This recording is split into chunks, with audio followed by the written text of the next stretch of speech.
What's going on, guys? This is James. We're going to be doing another review on a Rokinon 135mm F2.0 lens, and it's going to be for the Canon EF mount. They do make this for the Sony, the Fuji, and the Pentax as well. I got mine from Adorama for $475, I believe. Not too bad of a deal, you know, especially considering that the Canon, the 135mm, the 2.0 is, I think it's close to $1,000 still. I think it's like the upper 900s or $1,000. It's crazy expensive, but it's a good lens as well, and you have the autofocus. Now this is a manual focus, so at this length it is kind of tougher to get all your shots in focus because the depth of field is just razor thin. So you really got to watch what you're doing. Honestly, I took maybe 100 shots and maybe a little over 30 were spot on, you know, for the focus. So it does take some getting used to. I'm not perfect at manual focus, so pretty much it's something you're just gonna have to learn with while you go. We're gonna do some sample footage and we'll get right back to you, okay?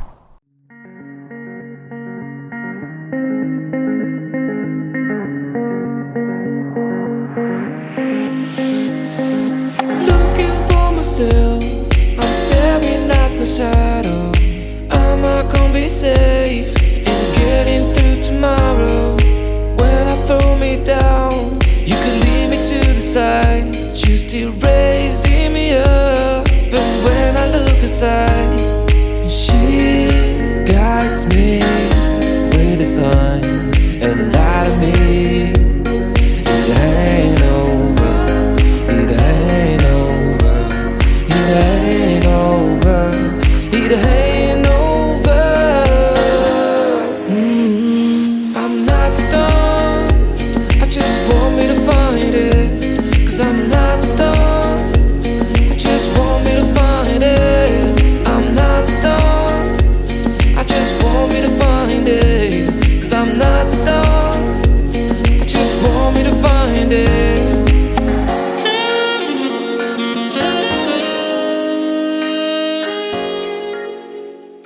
So what you guys think? It's a sharp lens, but like I said, it takes a while to get used to this. You think you're, you know, tack sharp when you're looking through, you know, the viewfinder, or you're looking at, you know, the back of the screen. And honestly, once you get back into the computer, you'll notice how far off you were on focus.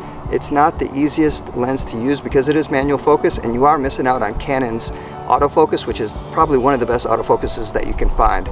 But if you get used to it, it's so well worth it because the sharpness is just, I think it's actually sharper than the 135L lens by Canon, so you really can't go wrong.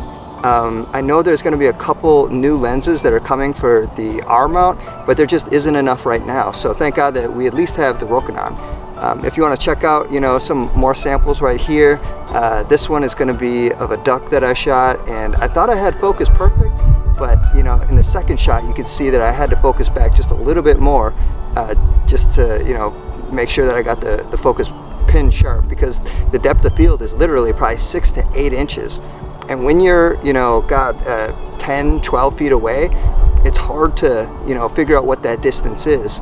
Especially even if you're, you know, using your zoom feature, the 5, you know, the ×5, the ×10 zoom, it's still kind of hard to get in there. So like I said, you really got to like practice with this thing and figure out the ins and outs and figure out how it works and, you know, what's in focus, and make sure that you're taking way more pictures than you need to, because it's not always going to be, you know, tack sharp, especially if you think you're looking through the viewfinder and you're like, oh yeah, that's perfect. Trust me, take 2 or 3 more pictures just to make sure, just so you have something, you know, in your camera that you can work with as well. So I recommend this lens, you know, for $475. You really can't go wrong. Half the price of the L lens. I know there's a couple new lenses that are coming out, so but for right now, I think it's one of the sharpest lenses out there.